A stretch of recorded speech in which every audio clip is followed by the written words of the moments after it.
population of Central America, and this term, I include Mexico, was at one time very dense and had attained to a high degree of civilization, higher even than that of Europe in the time of Columbus, there can be no question, and it is also probable, as I have shown, that they originally belonged to the white race.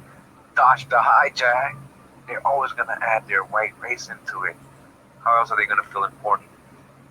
But when they talk about reading about, they misinterpret these codices. White also means pure, a pure people. When you say white race, a pure people, not just a complexion. Because we already know how the Nagas, the original aboriginals, look like. Desiree Charnay, who is now exploring the ruins of Central America, says, North American Review, January 1881, page 48, the Toltecs were fair, robust, and bearded. I have often seen Indians as pure blood with blue eyes. So let's dodge all the hijacks here, right? Quetzalcoatl was represented as large, with a big head and a heavy beard. The same author speaks, page 44, of the ocean of ruins all around, not inferior in size to those of Egypt.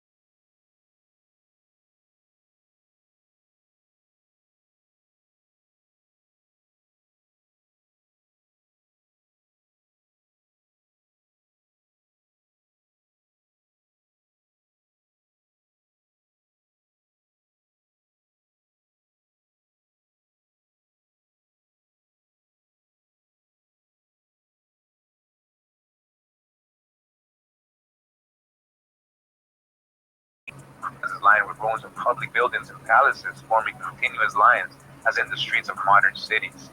Still, all these edifices and halls were as nothing compared with the vast substructures which strengthened their foundations. We find the strongest resemblances to the works of the ancient European races. The masonry is similar, the cement is the same. The cement, again, the cement here in America is the same. Alright, sculptures are alike. Both peoples used the arch. In both continents we find bricks, glassware, and even porcelain. North American Review, December 1880, page 524, 525, says, with blue figures on a white ground, also bronze composed of the same elements of copper, and tin in like proportions, coins made of copper, round and T-shaped, and even metallic candlesticks. Desiree Charnay believes that he has found in the ruins of Tula, remember, the bones of swine, sheep, oxen, and horses in fossil state, indicating an immense antiquity. Whoa!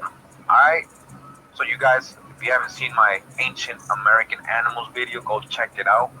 Alright, we prove it scientifically. We know horses, mammals, and all these animals they just named here are all from the Americas. In this book, Atlantis, the Antediluvian World, by Ignatius Donnelly, he's letting us know, he's reminding us that Desiree Charnay, he found bones in the ruins of Tula of swine, sheep, oxen, and horses in fossil state. They weren't brought by Europeans, the horses, they were already here. Alright, go check out my animals video if you haven't seen it. They were already here when the Europeans got here with their horses. Alright? It was of immense antiquity. This is the true old world. This is Eden. The Toltecs possessed a pure and simple religion like that of Atlantis as described by Plato, with the same sacrifices of fruits and flowers. Fruits and flowers, right? I thought they were sacrificing humans. They were farmers. They raised and wove cotton. They cultivated fruits. They used the sign of the cross extensively. The cross. You made this ain't a Christian symbol? Future video. They cut and engraved precious stones. Among their carvings have been found representations of the elephant and the lion. Both animals not known in America. But if you saw my Ancient Animals video, you know they were here. We had lions, we had elephants. And they did develop here. Again, carnivores, mammals, all are from America. had our own type of elephants, all right, and our own type of lions. The forms of sepulture were the same as among the ancient races of the old world. Same as the ancient races of the old world, because this is the old world. They burned the bodies of their great men and enclosed the dust in funeral urns. Some of their dead were buried in a sitting position, others reclined at full length, and many were embalmed like the Egyptian mummies. Mysteries of the Mexican Pyramids, again by Peter Tompkins. I want to read this real quick too. Alright, this is on page 153. It says the first real digs. Alright, has these maps. All this, shown this actual things before. Alright. I just want to read this side note right here and get quick review. Alright, so then it says Charnay was surprised at the variety of human types portrayed on masks, often with considerable artistic skill. There were the features of Caucasian, Greek, Chinese, Japanese, and Negro. Alright, and Negro. This doesn't mean African. Also, Maya type heads with retreating foreheads, such as he had seen in Yucatan. They seem to validate the theories of Violet Leduc about an influx of Europeans and Asiatics, leading Charnay to comment that numerous races must have succeeded each other and amalgamated on the continent, which until lately was supposed to be so new, and is in truth so old. This continent, America, is actually in truth so old, the true old world. Yes, this is the true old world. That's why you find all these phenotypes here. I've been trying to explain. We had all kinds of phenotypes. This is the origin. Alright, this is Atlantis. Alright? So it was supposed to be so new and is in truth so old.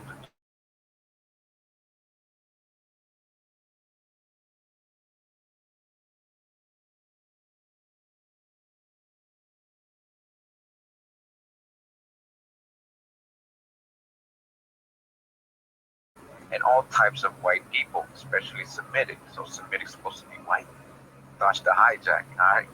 Types with and without beards. So Shemitic or Shem, with beard and without beards. Alright?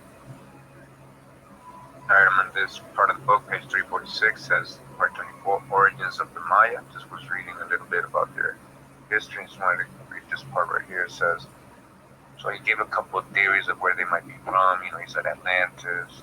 And, well, basically, he was just saying Atlantis, really.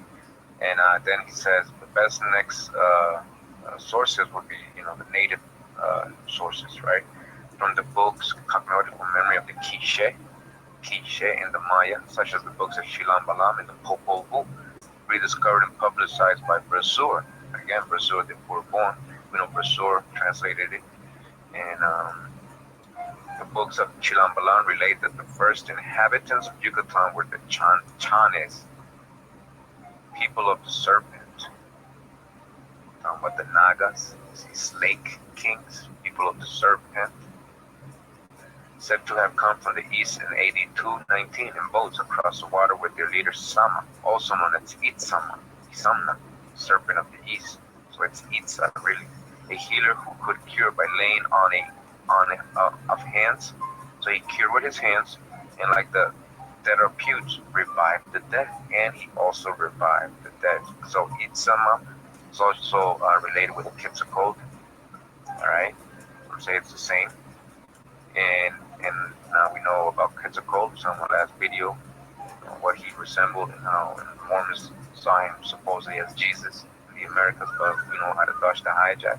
But this Itzama, again, cures with his hands, and he revives the dead. What does that remind you of? The Shuma'el book of Shilam Balam is even more specific. It speaks of its first inhabitants of Yucatan, known as Acanule, or people of the serpent, having come across the waters from the east in boats to locate on the island of Cozumel, off the coast of Yucatan. As their population grew, these Itza moved to the mainland and built cities, altogether 150, including Chichen Itza, the mouth of the wells of Itza, Izamal, Aki, Uxmal, and Mayapan. Alright, so I just want to continue. This is on page 350 in this book, Mysteries of the Mexican Pyramids. It says right here, let me just zoom in quick. Uh, this cabinet right here, you see this one right here? It's on the wall somewhere. It says Hugh Fox and his Gods of the Cataclysm says the association with the yogic trance is especially evident in these Monte Album figures, alright? A yogic then, that's like a Hindu thing, right? But we see that there was actually here with the Maya. In these Monte Album figures, because the design portrayed on the dancers' bodies are chakras, alright? These are chakras. You see the chakras? Alright? We had that knowledge of that here. The mystic centers connected with successful meditation. Alright? Just read this part right here. It says, like the Olmecs, the earliest known settlers of Monte Alba had a hieroglyphic system of writing, a calendar, and a mathematical system of computing by bar and dot. These settlers left some extraordinary cyclopean rocks built into buildings which portray life-size Negroid dancers with flat noses, round faces, and thick lips. Alongside them are Old Testament types. Old Testament types? Alongside them are Old Testament types. Old Testament types. See that? With hooked noses and spatulate beards. All very un-Indian. They're talking about the modern day so-called Native Americans, right? They don't resemble them. Archaeologists date these finds around 500 BC and attribute the ruins to the Olmec, alright? Again, they just named that as a tag. They didn't call themselves Olmec or rubber people. That's what they named them, alright? It says startling Semitic figures found throughout Mesoamerica. See this? Alright, so once again, we're back in this book. If you've been surfing the wave following this series especially, we've read from this book before called Queen Mu and the Egyptian Sphinx. This is written by Augustus Le Plongeon, MD. He did some archaeological work there in the Yucatan, very scholarly actually. He did a lot of research. He has a lot of sources in his book. It says here, author of the Sacred Mysteries among the Mayas and the Quiches. All right, we actually got 2 or 3 of his books we're going to get into in this series. All right, we still haven't touched on 2 of them. Don't worry, we are. Again, this was written in 1896. Just want to go ahead and read sign here. We're going to continue in this book. All right. In the appendix are presented for the first time in modern ages the cosmogonic notions of the ancient Mayas, rediscovered by me. They will be found identical with those of the other civilized nations of antiquity. In them are embodied many of the secret doctrines communicated in their initiations to the adepts in India, Chaldea, Egypt, and Samothracia. The origin of the worship of the cross. Okay, again, future video. I'm going to show you where the cross originated. And he just correlated with it. And I didn't know he was going to correlate with that. But again, the origin of the worship of the cross, or commemorance of what the cross was, right? Not a worship of that of the tree, or the tree of life, and of the serpent, the Khan's plum serpent, introduced in India by the Nagas. Who? The Nagas. This was introduced in India by the Nagas, who raised such a magnificent temple in Cambodia. The Nagas raised a temple in Cambodia. Who are these Nagas?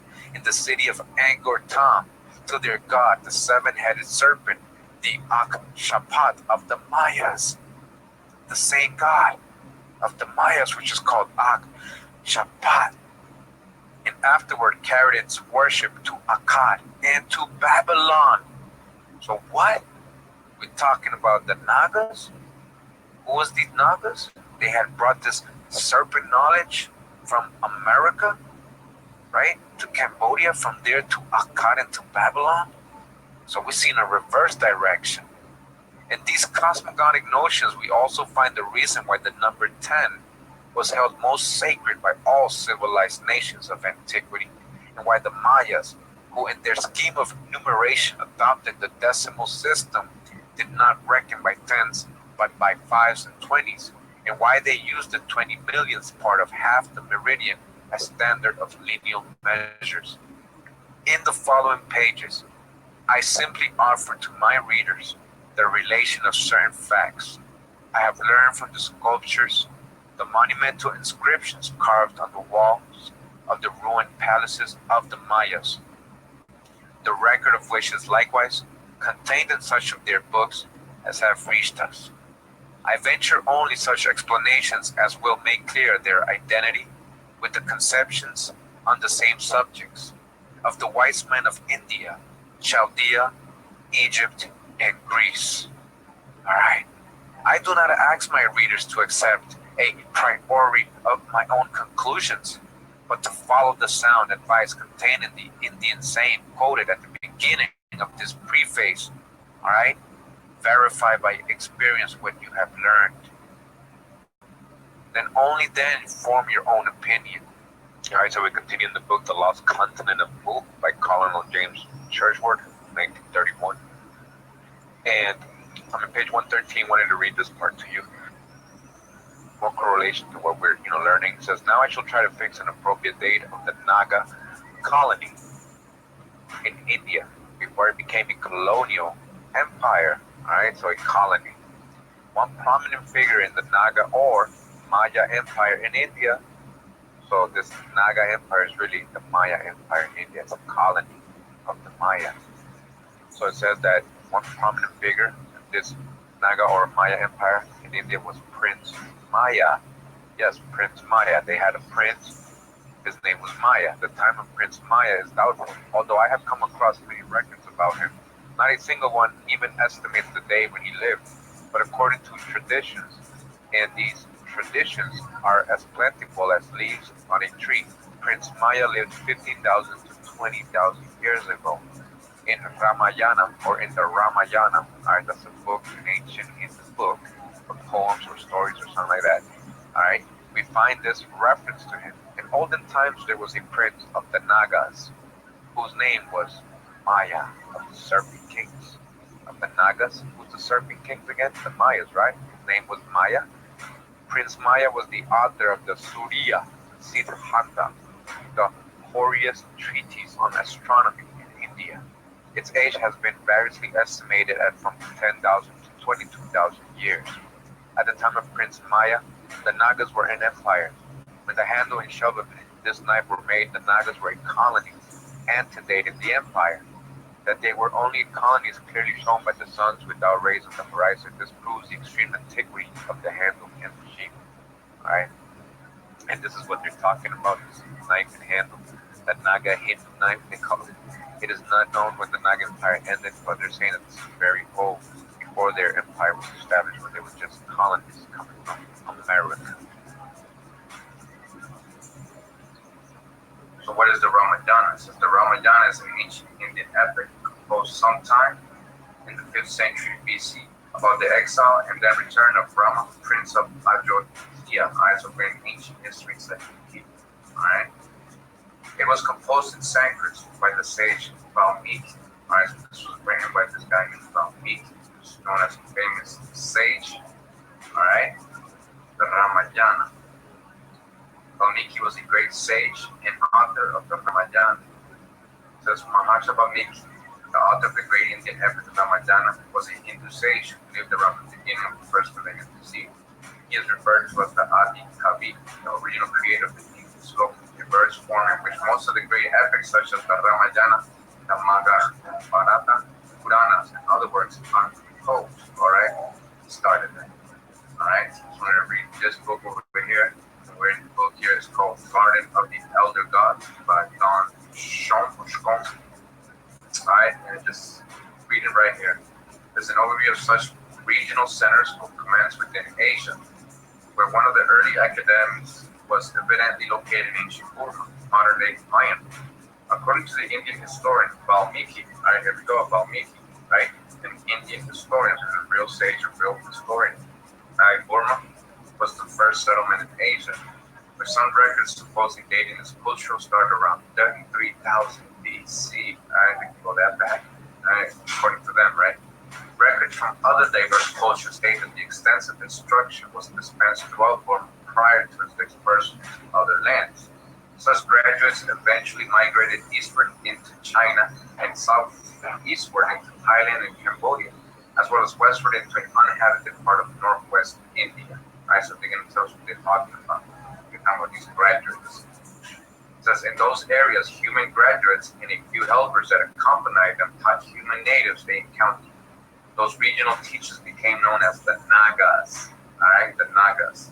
Certain ancient tablets found in Burma have been directly linked with Naga records found within India. Writings by Valmiki expressly stated, now listen to what Valmiki said, the author of the Ramayana. All right, this is what he stated. It says, the Maya, starting from the land of their birth in the east, right, in America, they went first to Burma and there taught the natives who became known as the people of the Nagas. Alright, see what's going on here? See the correlation? The original indigenous culture of India is thought to be that of the Danavas, the Nagas, who were later called the Nakals, and still later became known as the Maya. Alright? They later became known as the Maya, reportedly imparted that culture. It was the Nagas who started this whole Indian or Hindustan or Hindu mythology, culture, and history. However, Colonel Churchward claimed that the original or earliest people were actually the Maya. Alright?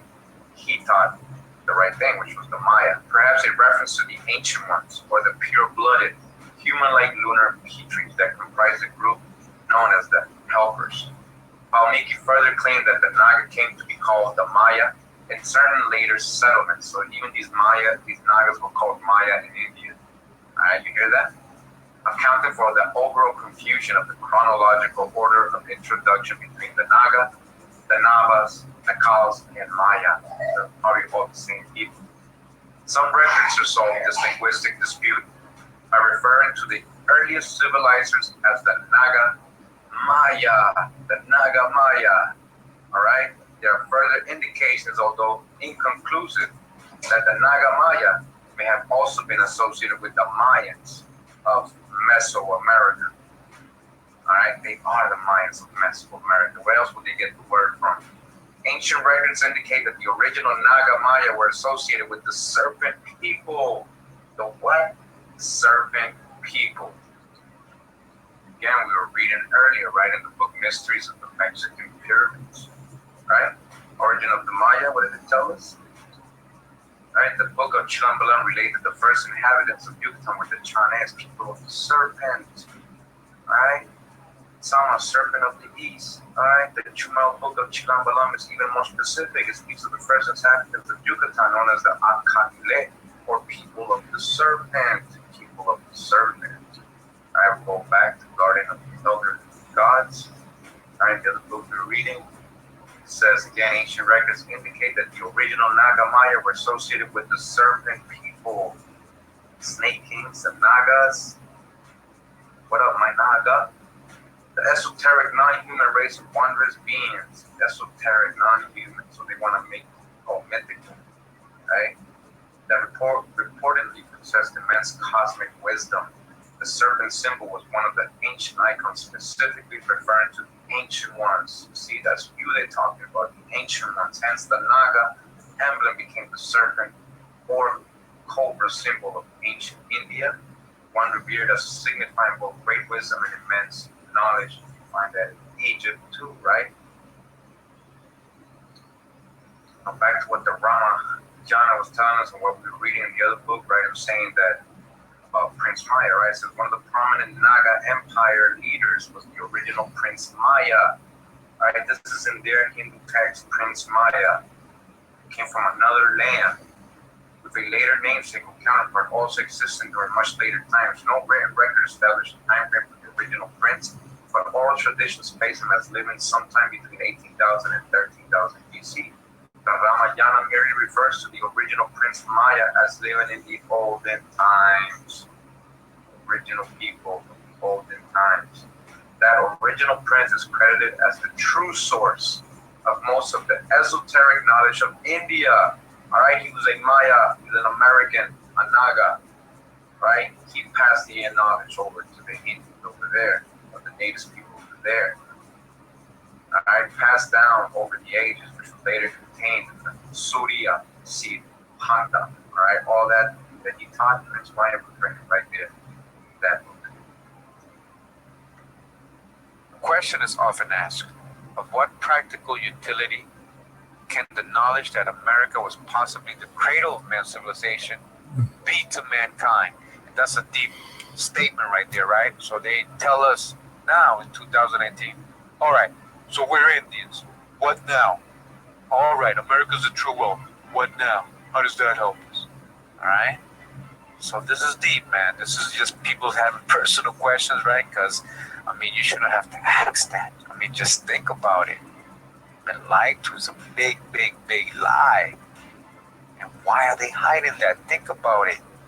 So let's go back to what Mr. Augustus Le Plongeon in the 1800s is asking, or what he's showing that people also did back then. Again, the question is often asked, of what practical utility can the knowledge that America was possibly the cradle of man's civilization be to mankind? To some, of but little use truly, but many there are who would be glad to know the origin of man's primitive traditions recorded in sacred books in the shape of myths or legends, and what were the incidents that served as basis on which has been raised the fabric of various religions, all right, that have existed and do exist among men, have been and still are the cause of so many wars, dissensions, and persecutions. This knowledge would also serve to disclose the source whence emanated all those superstitions that have been and are so many obstacles in the way of man's physical, intellectual, and moral progress, and to free his mind from all such trammels and make of him what he claims to be, the most perfect work of creation on earth.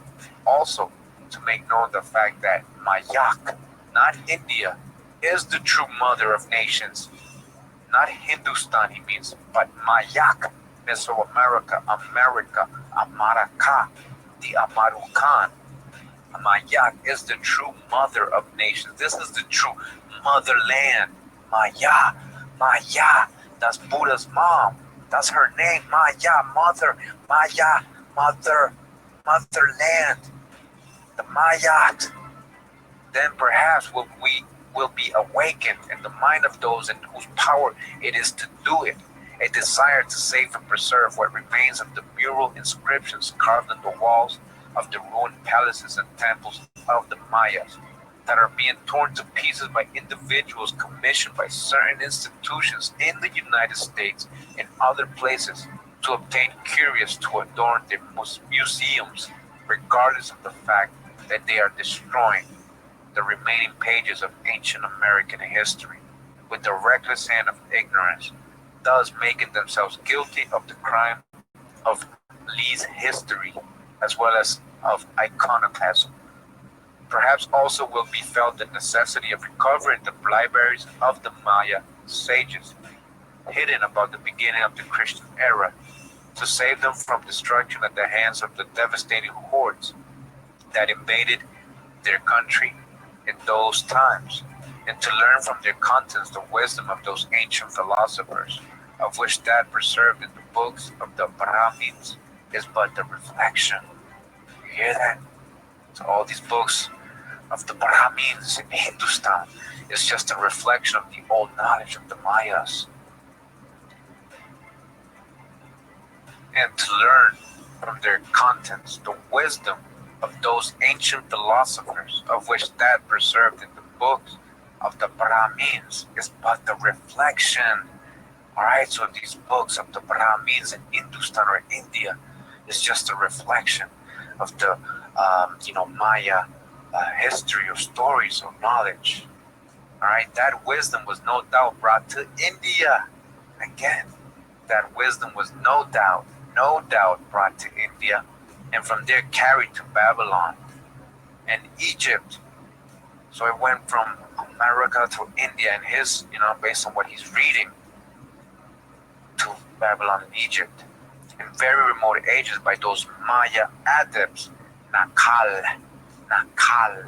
the exalted, who starting from the land of their birth as missionaries of religion and civilization went to Burma, where they became known as the Nagas. Who became known as the Nagas? The Maya. Alright, we've been telling you this, right? You are the Naga, right? You are the Naga. What is the Nagas? Oh, they say, this is what the Indian guy told me. right? In the last video comment, he said, I don't know anything. He said the Nagas are reptilian entities from space and underground. That's what he told me. That's what he told me. Real story, I'm telling you. They've been brainwashing us to think and even demonizing serpents, right? We're talking about the snake kings, the Khans, the Nagas, the Mayas, the plum serpent, the Khans, priest kings. We're talking about the dragon kings, right? Not all snakes are bad, just like not all angels are good. Thanks to King Drop for that drop. Alright? So again, they went to Burma, the Maya, where they became known as the Nagas. Nagas, Nagus, Negus, Negrus, Negrus. And they established themselves in the Deccan, whence they carried their civilizing work all over the earth. The Nagas. Mysteries of the Mexican Pyramids, again by Peter Tompkins. Alright, so now we're on part 25. It's called Prehistoric Mexico. Alright, and I want to read this part. We read from a book a little bit, Move to the Lost Continent.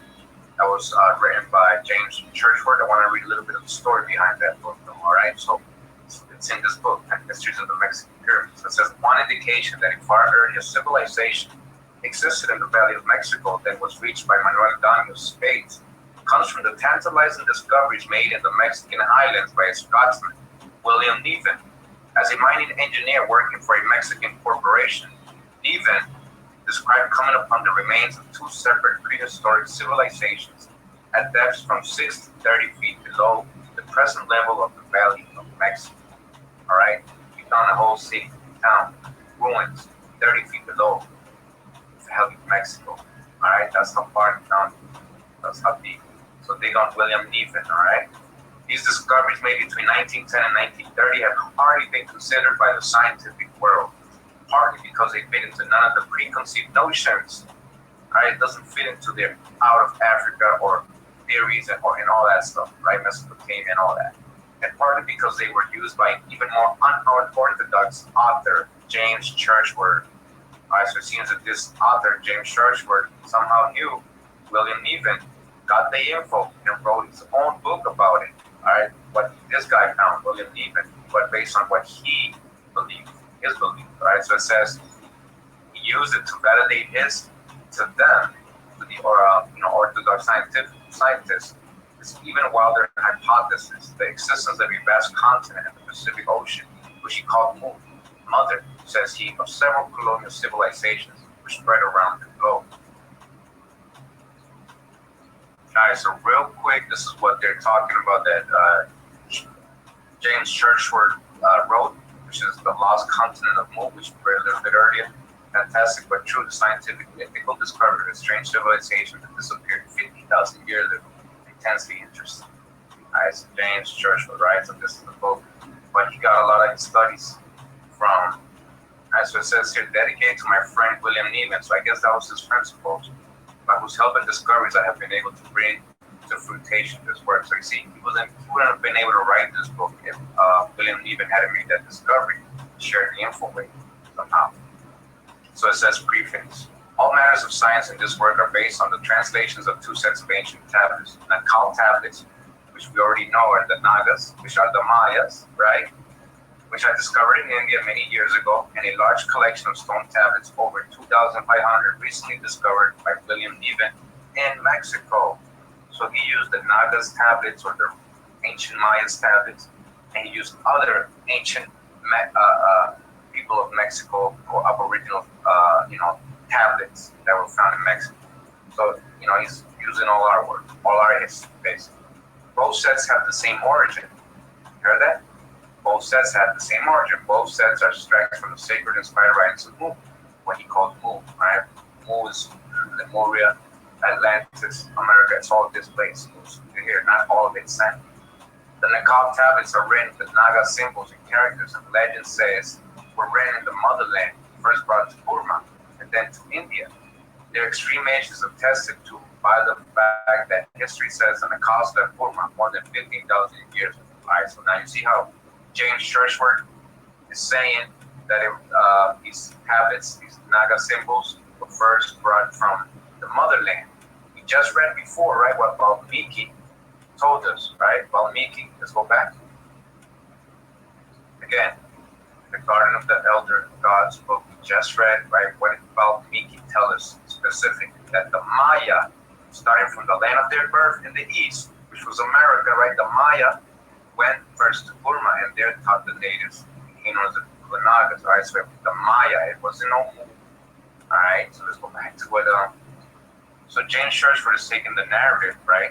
And he's not giving credit to Valmiki. He's straight up saying that the Naga symbols, right, were written in the motherland or the place of birth we got in the other book, right, which was the east, with the Maya, right, that was the motherland and first brought to Burma, then to India. So when they're talking about motherland move, gosh, the hijack. Talking about true birth of the Maya, the land of the Maya, America. It says where the Mexican tablets were written is problematic. They are mostly written in northern or Igor symbols and characters. What actual writing there is on both sets is in the alphabet of motherland. Whether they were written in Mexico or in the motherland and brought to Mexico, I cannot say. You see, he doesn't know whether they were written in the motherland. What motherland? He keeps saying Mu. It's imagination place for him. But we know Mu is part of an ancient land that was connected to America and had something to do with also the original people that were coming out of America, right? But he's telling you straight up here, he doesn't know whether it was in Mexico or the motherland. He can't say, right? They are, however, over 12,000 years old, as shown by some of the tablets, right? So that's just the story I wanted you to, you get into this book. It's really good what it goes into what you found. But let's go back to Mysteries of the Mexican Pyramid that they were talking about, James Churchward and William Eben's story. So it says Churchward's efforts, though very popular with aficionados of Atlantean and Lemurian tales, and often prophetically exact in certain details, have because of Churchward's unsupported and highly probable notions, he doesn't have supported evidence, been thrown out by an establishment which may have discarded along with Churchward's Lemurian bathwater some living screaming babies. You hear that? So even though he was making some of it up or just trying to fit his narrative, he was getting a lot of true information, a lot of real historic, archaeological, real scientific research that William was finding. And because of his crazy, that wasn't fitting with what the establishment wanted at that time, they were throwing out babies. Babies were screaming, saying there was information here that we could have used.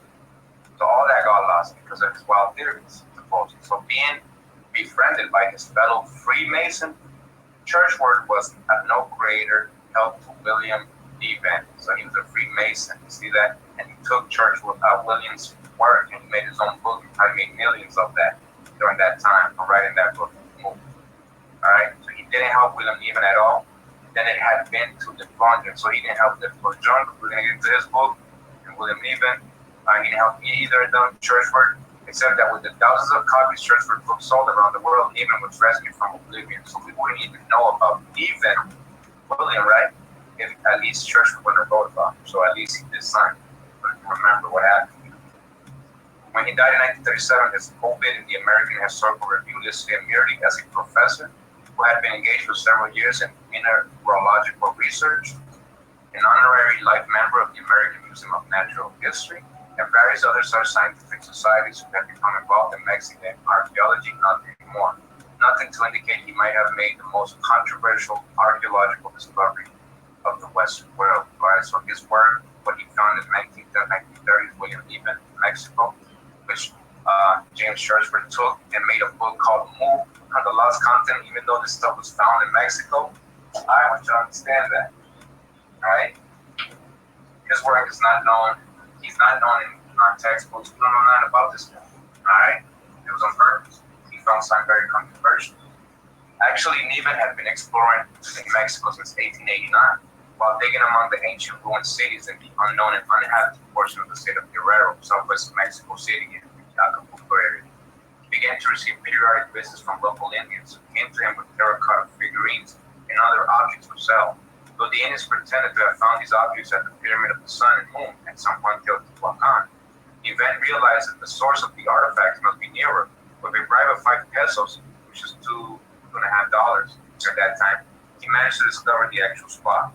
Between Texcoco and Cojualhuepantla, hamlets just north of Mexico City, He came across hundreds, if not thousands, of pits dug into the sand, clay, and tepetate, used for material by builders of Mexico City for more than 300 years. Exploring these pits, which Steven says cover an area of about 10 by 20 miles in the northwest corner of the Valley of Mexico, he came across vast layers of what appeared to be very ancient ruins.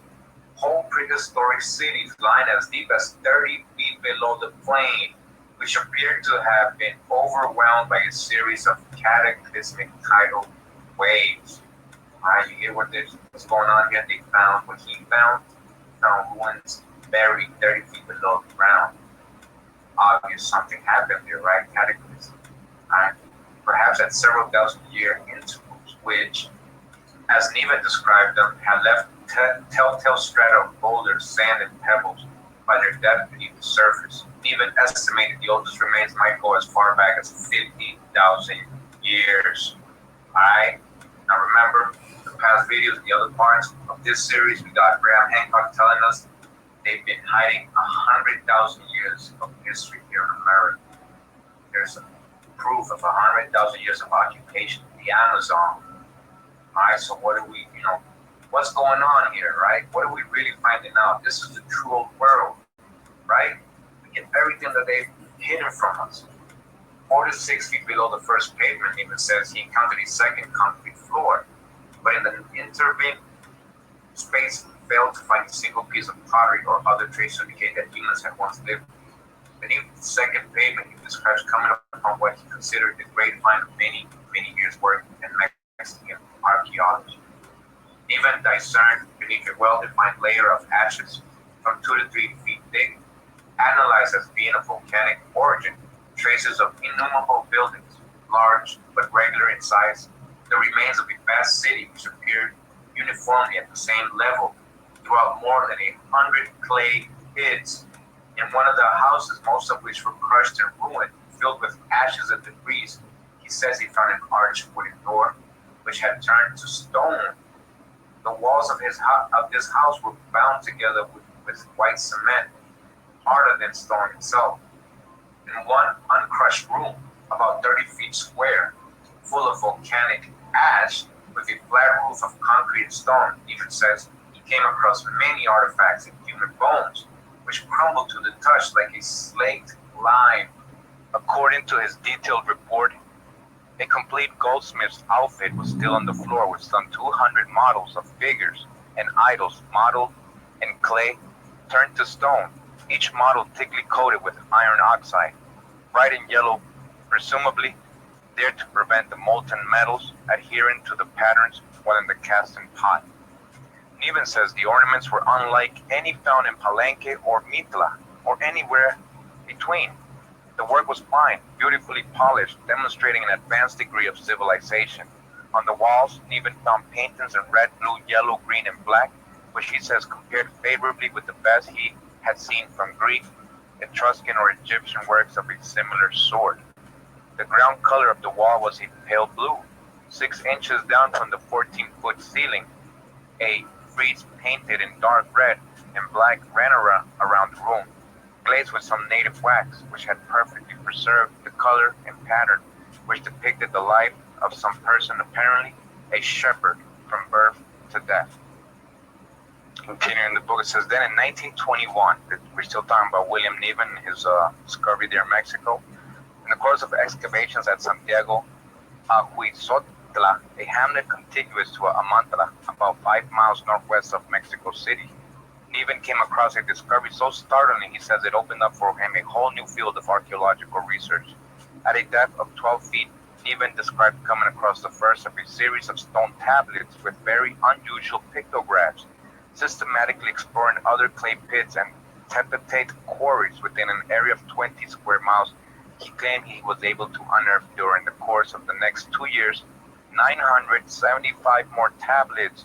In the end, he says he found more than 2,600, though there was nothing in these tablets by which he could determine their exact or even approximate age, even deduced from the depth of which they were buried and the accumulation of debris on top of them that they were over 12,000 years old and more likely closer to 50,000 30,000 years old. I just want to show you, all right, the picture of these artifacts that he found, these tablets, all right, found so many. It says Niven showcase number 6 containing a portion of his collection of carved stones from the Valley of Mexico. When William Niven died in Austin, Texas in 1937, the New York Times described him as a distinguished mineralogist and archaeologist who had discovered buried prehistoric cities beneath the Valley of Mexico.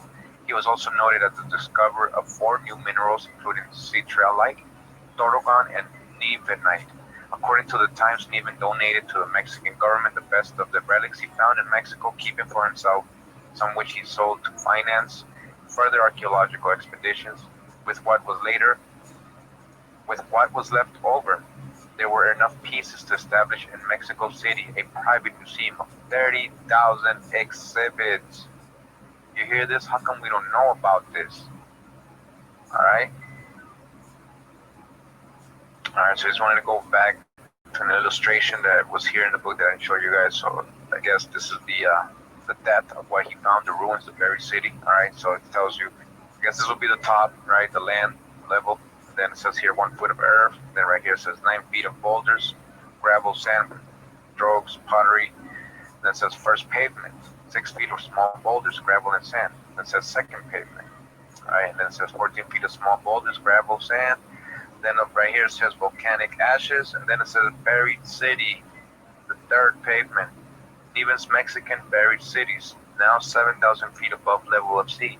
Mountains 5,000 feet higher, intervening. In the several strata clearly revealed by the pits, Niven says he found traces of what he describes as 3 well-preserved concrete floors or pavements at depths from about 6 to 25 feet. Above the first pavement, there was a deposit of small boulders, pebbles, and sands covered with a foot-thick coating of rich, fatty soil. Everywhere in the first layer of debris, Niven found fragments of broken pottery, small clay figures, diorite beads, spears and arrowheads, spindle whorls, and other artifacts, mostly broken. Alright, so this is the depth. See how deep he found this? This was buried under a cataclysm. Alright. Alright, and we're back in the book just real quick. The Lost Continent of Mu by James Churchward. Just a little closing statement from him.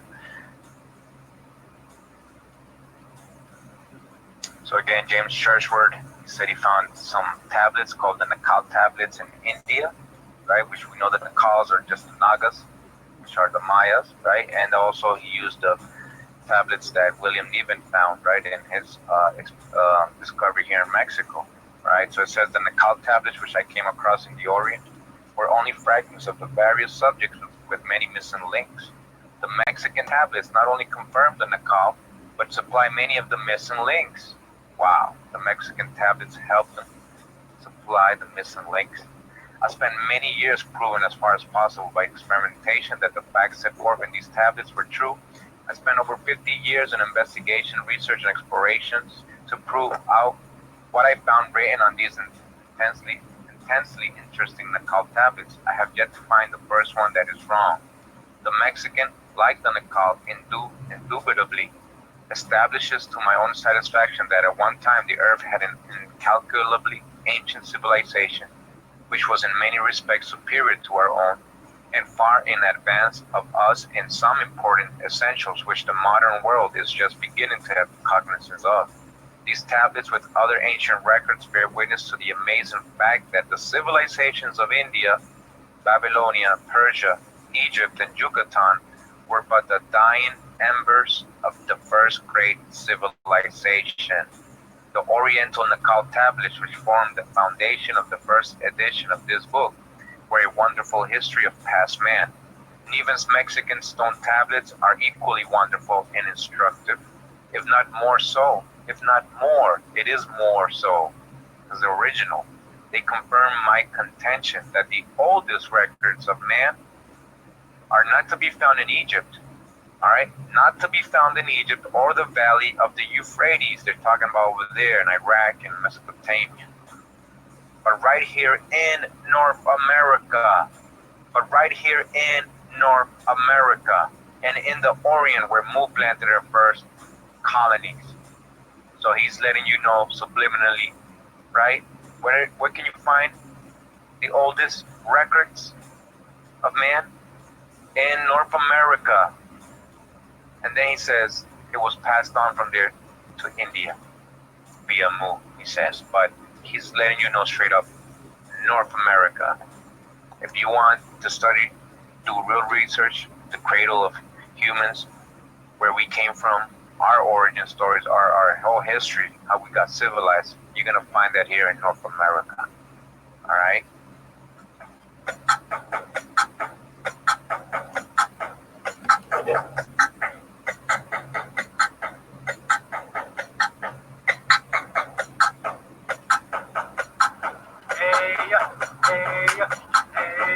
And in the Orient, where people planted their first colony. So he said, right?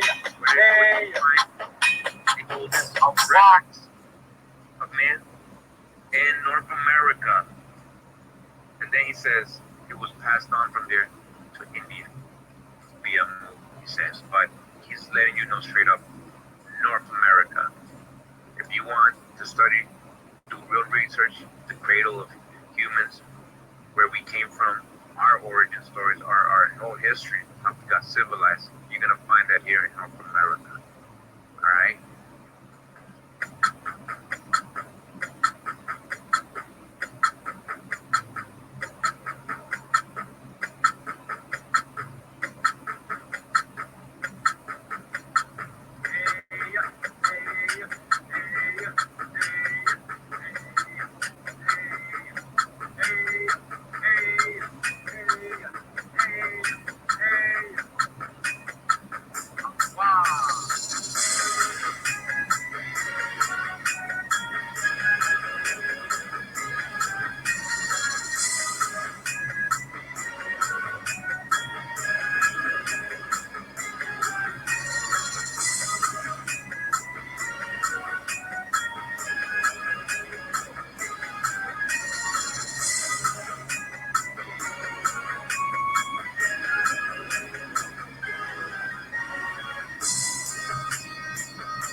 The history that has been erased in our nation, and in particular with the Native Americans, happened because it didn't fit the story they created. Manifest destiny. It only works when Indians were savages, and they had to have savages for commerce and government to expand. The ancient artifacts prove otherwise. Why aren't we looking into them?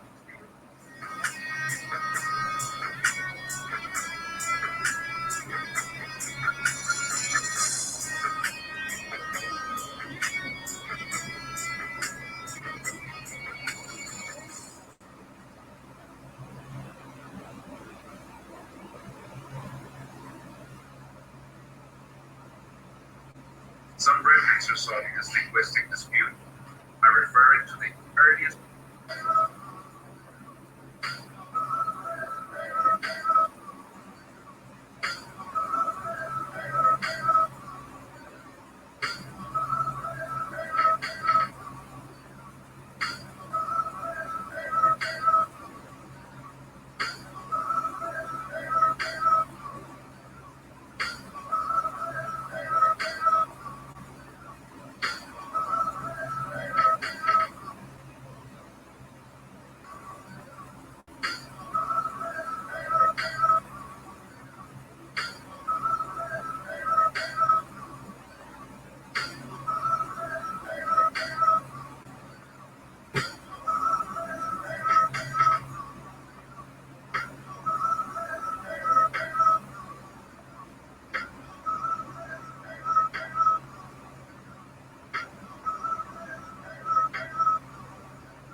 conclusion is you know, books come across to our awareness.